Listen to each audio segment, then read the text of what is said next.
If you haven't spotted yet, the pod book is here. You can use our very fancy QR code that you can see on the screen if you've not downloaded it yet. If you're thinking, what is a pod book? Good question. A pod book is, so we bring together all of the pod sheets. So you can see those here. This is a pod sheet, if that's new to you. And as I we bring, it's very much the royal we, Vivi, who's here today, so you can wave at her and thank her. She brings together all of the pod sheets from the last 100 episodes, so episodes 300 to 400, into one handy place for you. And I've already had requests this week from people saying, are you printing it? Are you making this into an actual book? No plans yet to make it into an actual book, but you never know. Someone said to me, I'll just get the Power Project to print it for you. Not quite the same as the sort of books that they do. But I'm glad everyone's very enthusiastic about it. When you do go into the pod book, there is a very handy couple of pages of content. I've just scrolled in. Sorry, that yellow is a bit tricky to read on the screen, but you can click through to the specific episode. So if you were like, oh, actually, what I would like is how to give and get fast and frequent feedback, you can click and go straight through to that pod sheet. So you don't have to go 1, 2, 3, 4, 5 through to 100 to be able to find them. So hopefully a very nifty little document bringing everything together. Please use it with your teams. Please share it.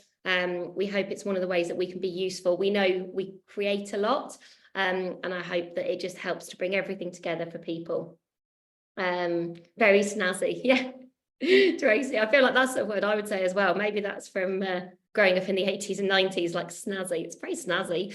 I'm so glad if people find it a useful resource. And yeah, if you've not used them before, this is a good place to start. And as I said, you can just sort of navigate them however works for you. So I'm just going to wait for the last few people to join. Vivi will be able to answer that question, Alison. We have got one of the pod book, and now I can't remember which episodes that was. So we have done it before, but Vivi will share that link for you and let you know which episodes. I don't think we've done every one ever, excuse me, because I don't think we started the pod sheets. I'm not sure. See, this is the problem. The older pod book was 200 to 300. So there you go. So yeah, if you're looking for a pre-200 pod book, you're in trouble. There isn't one. But you never know yet. Let's all have a growth mindset. I think we perhaps need just a bit of a moment to recover from this one. But if we do find lots of people are using it, we always do what people find useful.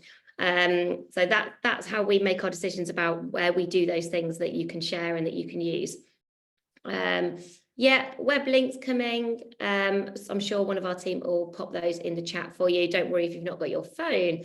Okay, let's head on to, now we've celebrated our pod book. This week's podcast topic, consistency. As somebody who has variety as a value, I thought, oh, this is an interesting one. This is an interesting one for me.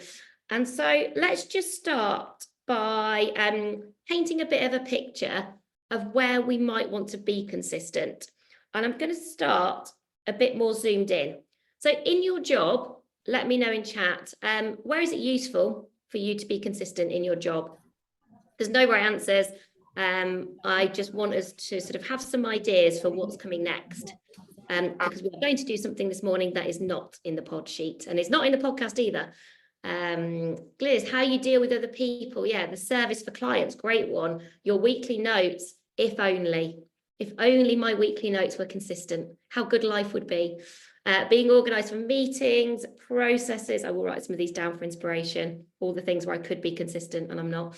I'm going to write that notes down in the hope that by writing it down, one day it might happen. I saw how you work with clients, how to get the day job done faster. Yeah, that's a really nice one. Presence. Talking about useful free things, has anybody spotted Bruce Daisley's very useful, I don't think he calls it a workbook. I can't imagine him using the word workbook, but he's combined a very useful document about presence, this idea of being present, what that means, the whole hybrid work thing. Hopefully someone on our team will find that link and just share it with everybody. If not, I'll find it for you at the end. I know where it is. Reporting and KPIs, great one. Planning in advance, yeah. you're putting my consistency to shame. Some of you have spotted Bruce's thing. Yeah, Eliza's saying how we collaborate, how you work with your direct reports, Judy. Yeah, so maybe your relationships. Yeah, his book's great, Sam. He also wrote a really good book called Fortitude. I actually think Fortitude is maybe even a bit better than The Joy of Work, having read them both. Contributing in meetings, great from Scott there. So kind of what we say. I always think about, I talked about this on the podcast, the actions we take. When I think about my day job, I don't do very much consistently. Like I say, I'm very driven by variety, but I don't want to have a say-do gap. So I consistently want to do the things that I say I'm going to do. So that's just one for me. Reflecting and reviewing on your week. Brilliant, Sarah. I've started to do that a little bit more since chatting to David Allen. If any of you have listened to that Ask the Expert podcast, really good one to have a listen to if you're thinking about, getting things done. That's sort of his whole thing, getting things done. Lovely. Now let's zoom out a little bit and think about in your career. Where is it helpful for you to be consistent in your career? And actually, you've got a much longer list than Helen and I came up with in terms of where to be consistent in your job. That's great. I suspect that tells you a bit about how consistent Helen and I are. But when you're zooming out a bit more, so you're thinking career now, yeah, lovely one. Oh no, consistent learning. That was the first one on my list. So we want to be consistently learning. Laura, lovely. We want to think about networking. Your personal brand, Dan. Yeah. Do you know what? Helen and I had a constructive conversation about whether to put personal brand in the consistency podcast. And we did get to it, but I think I describe it as reputation. I'll talk about reputation in a moment. Staying true to values. Yeah, Caroline. I also had strengths. So I think those two things are connected. We consistently want to use our strengths. Old and new contacts. Yeah, I do think relationships shows up in both of these, job and career. Really nice, Scott. So doing small tasks towards your future career every week. Consistency tends to be lots of small actions adding up over time. Lots of the same actions, I guess, because here we're talking about consistency. Setting and revisiting goals. Goals is a good one. Actually, I had that across both. So consistency on goals and on career. You don't always want to be changing as a team. You don't want to kind of be going, oh, this week we've got one goal, this week we've got another goal. Having those curious career conversations. Sam, yeah, that's actually one of the things I've got later. Being aware of comfort zone. LinkedIn, interesting, Claire, sharing what you're achieving. Really nice. I like how specific that example is. And Sarah's one there as well about just sort of going, in my career, I want to be consistent about thinking, what amount of time am I spending my comfort zone, challenge zone, courage zone? Maybe continually reviewing that. So these could be actions, they could be reflections. And I think it is okay to also choose to be inconsistent.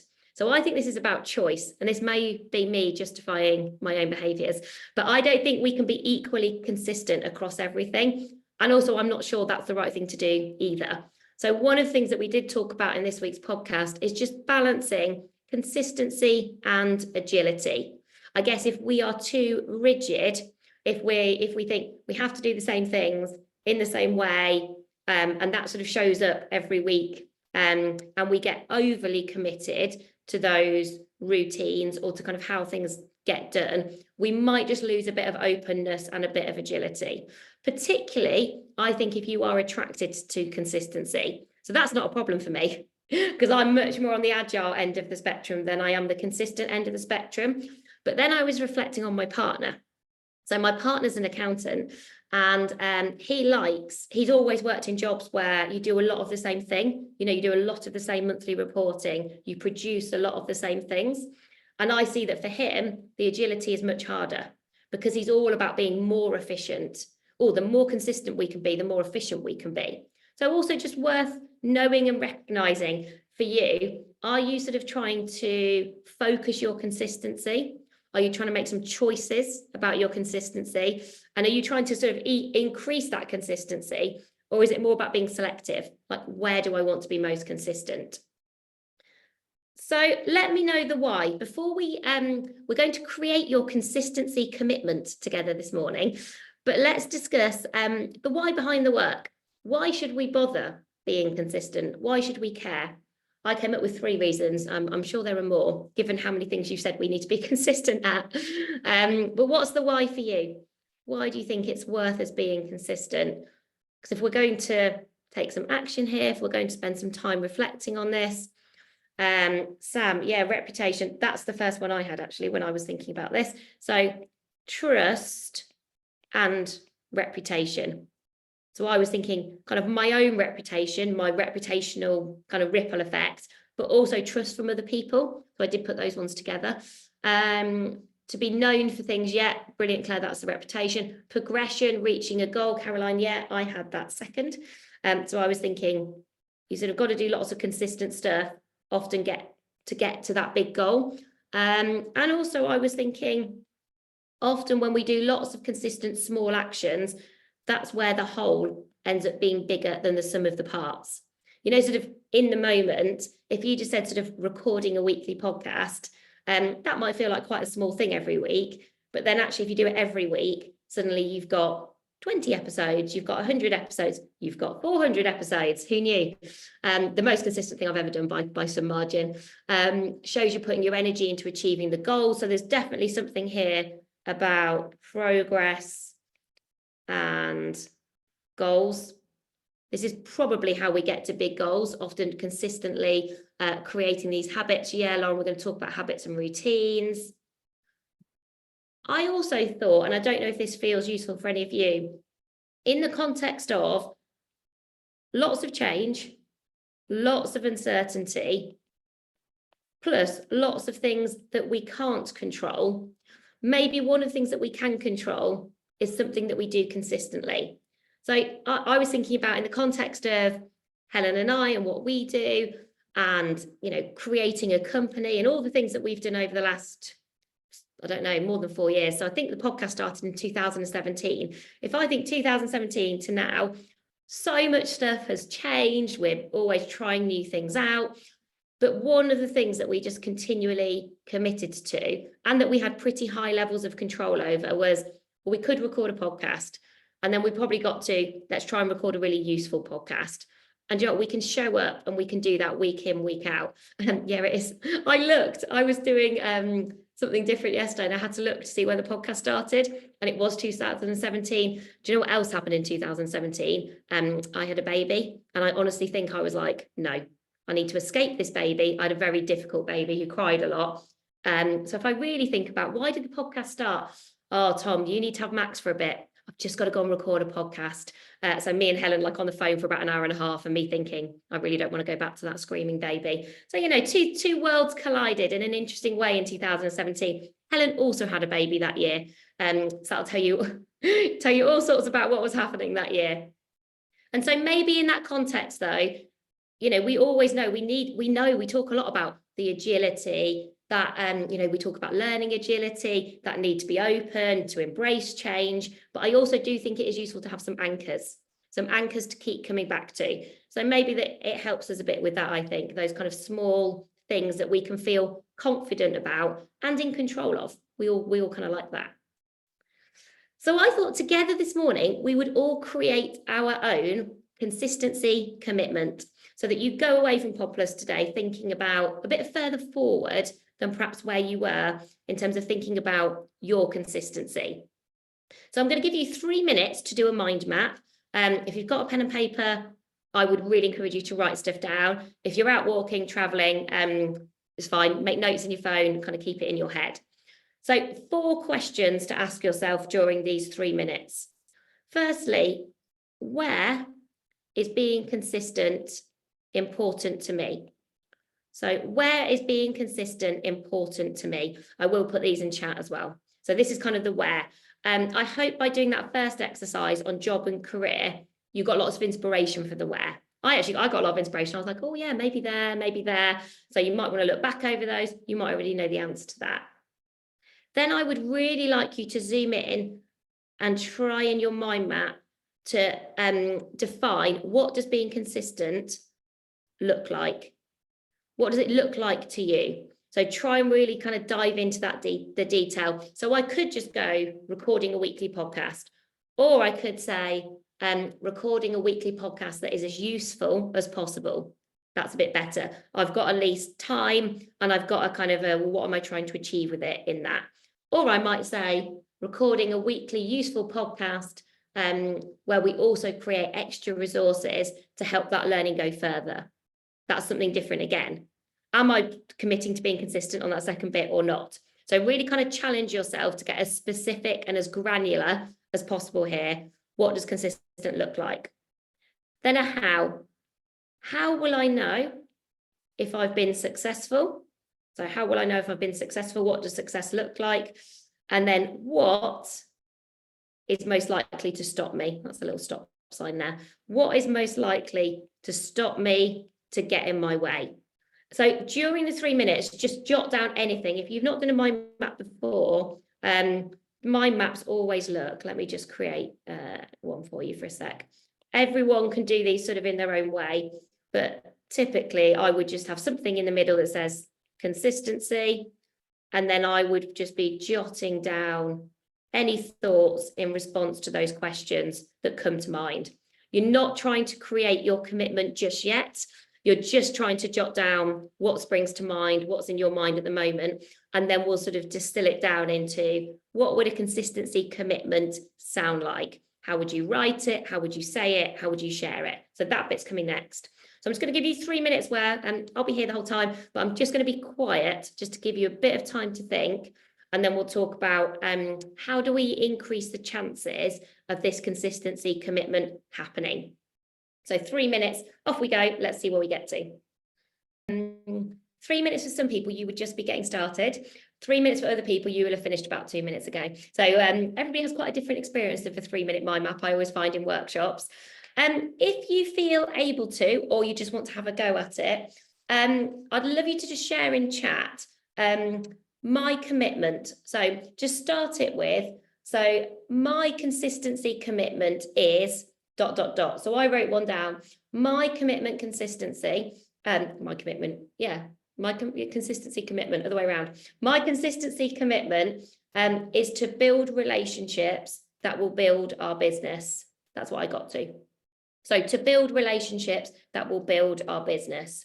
I do question, I think that might be a bit too zoomed out, but that's just where I got to in those 3 minutes. So what is your consistency commitment? Which I've decided is too hard to say at this time in the morning. My consistency commitment is to develop my coaching business. Brilliant. Is to continue to prepare for my performance reviews. Really nice, Sarah. Also nicely specific. I think that's a good specific one. Is to review how we report our outcomes as a team to evidence our impact. Really nice, Zoe. That's great. Again, you would, I think you will, the commitments are strong if even by reading them, I get a sense of whether you would succeed or not. Like I would know whether Zoe's done that or not, even without kind of knowing the ins and outs of what Zoe does. Scott, my influencing the influencers who hold the keys to my next role. Our next podcast is on sponsorship. That one might be a useful one if that's on your mind at the moment. Jess, my consistency commitment is to ensure my output aligns with my values. Really nice. Great to write these down as well. Lovely one from Rachel there. Commitment is to create a better work-life balance. Lovely. Spend 30 minutes every work day on your goals and development. Really nice, Jennifer. And again, very clear. I'd know if you've done that or not. Some people talking about some mindset ones. Lucy in our team saying she's going to capture actions in a way that creates peace of mind for me and my team. Which I would say she already does well. So that's kind of more of being her brilliant self.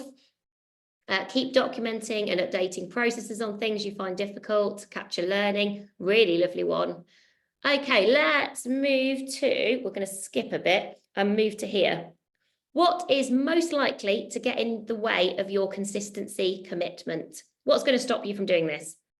So if I think what's most likely to stop me from building relationships that will build our business, time, deprioritizing it, not knowing who to talk to, time and juggling priorities, other people's negative chat, yeah, the responsibility of the day-to-day job, motivation, yeah, social commitments, lack of confidence, overwhelm, yeah, Joe.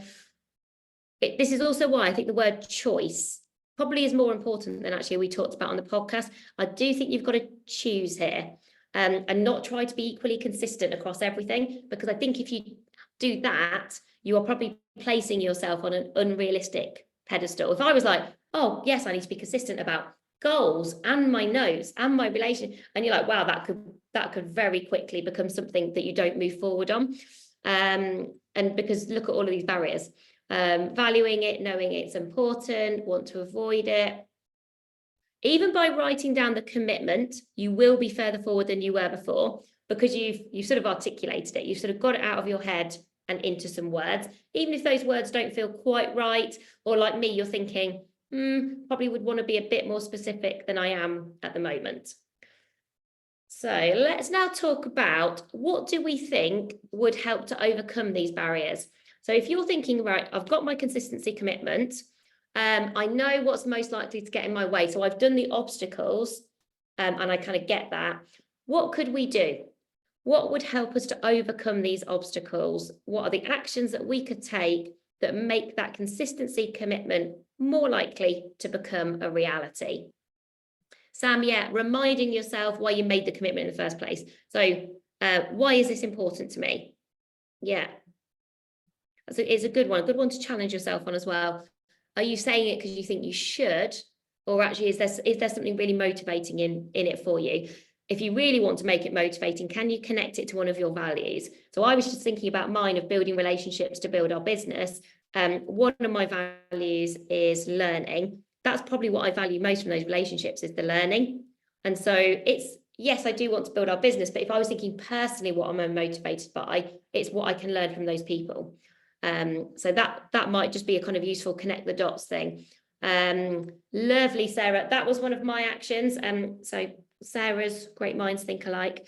I was thinking, how could you do the kind of classic habit stacking here? So if you want to be consistent on something, how can you connect it to something you already do? That's your kind of habit stack.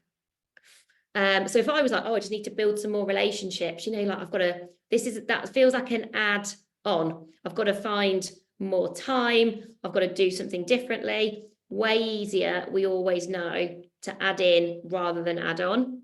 So that's the kind of building the action activity into something you already do. Great. Allocate protected time. Yeah, I do think there is probably something about like, seeing it in your diary as something to stay protected, as something to prioritize. Anything you can do to create what I always describe as a forcing function. So as somebody who I don't think I am particularly consistent, I think my score out of 10 on consistency would be quite low on lots of things. But what's really helped me to stay consistent on the podcast is Helen. You've got another person. And I have been tempted to pause the podcast way more than Helen. I've had loads of moments where, and that's not a bad thing. It's not a bad thing to challenge things, where I've said to Helen, surely it's okay to take a holiday from the podcast. Surely it's okay to repeat an episode. And loads of other people do that.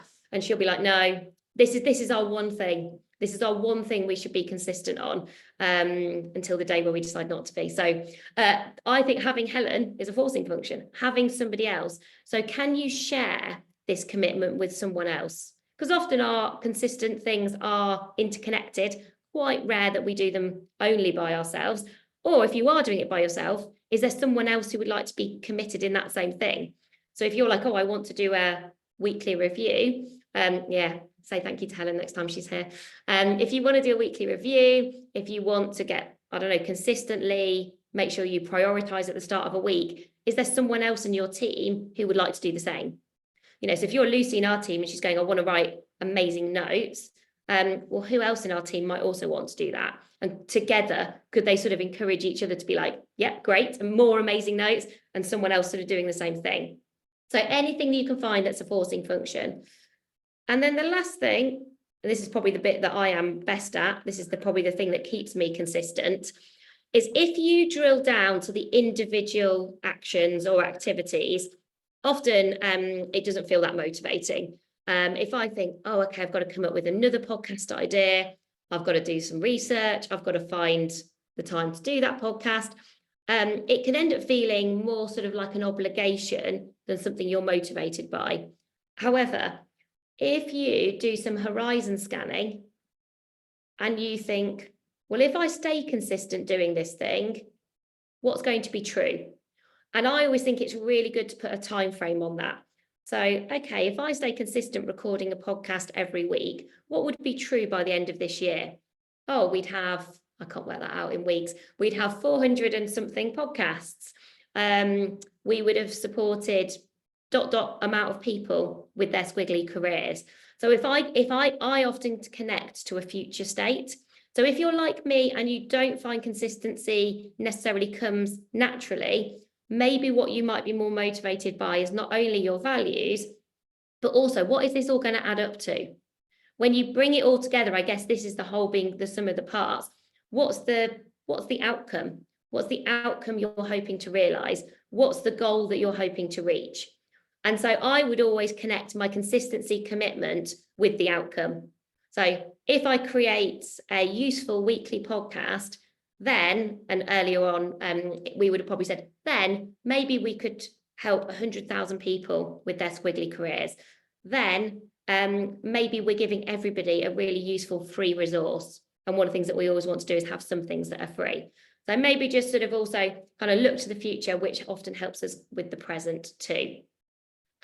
So that's everything for this week. I hope that has felt useful for your consistency. And you probably didn't turn up thinking, I'm going to create my consistency commitment. But you have, and I hope that's helped you. And you all have brilliant ideas at the start of today on the kind of job and career. No PodPlus next week. PodPlus is not something we are consistent at every week. So a choice. We did very intentionally make that choice because we are going on holiday. So Helen is going to walk in the Lake District. I will be down in Dorset on some borderline sunny beaches, I suspect, finding crabs. So 1 week off. The podcast next week is on sponsorship. Hopefully a useful topic. And then we'll be back the week after, I think.